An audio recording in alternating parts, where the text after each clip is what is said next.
So here's 5 steps to help stop your projects from failing that almost nobody else is teaching, and I don't understand why. Most advice when it comes to stopping your projects from failing stops at mitigate your risks.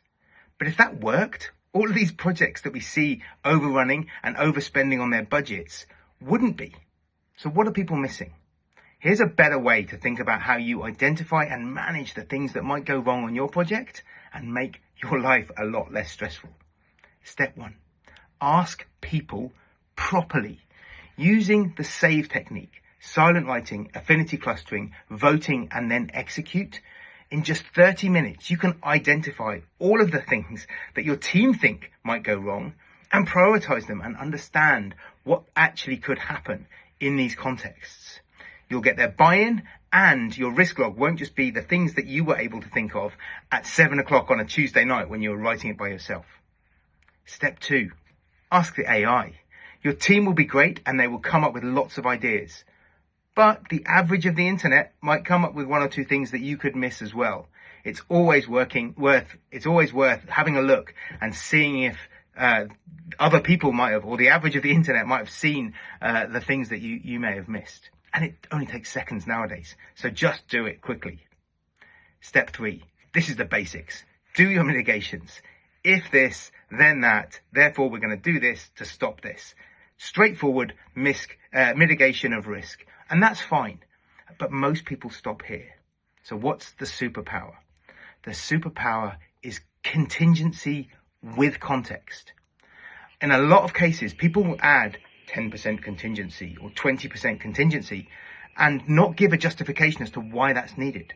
And what senior people do when they see that is they get very frustrated. Why do you need 10% contingency? Why does this project need 10% contingency when it's very low risk? And this one also needs 10% contingency when it's very high risk. It's very frustrating and it causes all kinds of bad behavior. If you call out your actual big risk and how much it's going to cost in terms of time or money, if and when that thing goes wrong, all of a sudden they can see the consequences of not supporting you in avoiding that risk. This is a freaking superpower. It's a game changer. It takes the pressure off you and shares it with your senior team, with your stakeholders, with your boss. And all of a sudden they can see the things that they can do to help you avoid your risks. Now, add step 5, radiate the information. Tell people what's going on and what are the risks and what could happen. If you show in your risk log that extra bit of risk-based contingency or contingency with context, all of a sudden people will be talking about these things that might go wrong up front.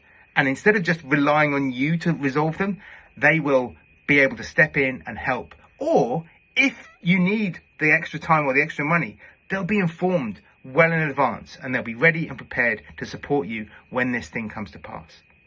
These 5 steps are mostly missed by most projects, and it causes a huge amount of stress. And those of you that know my background and my story know that I hate running projects with stress. Don't leave risk management to 7 p.m. on a Tuesday night. Do it with your team and with your stakeholders in a way that they can engage with and understand, and everything will be better. I'm running a webinar this Wednesday to explain all of this in a lot more detail. If you'd like to join, please just like this video and we'll send you the invite, and we'll be recording it. So don't worry if you can't make it. We can send you on the recording afterwards. Hopefully see you there.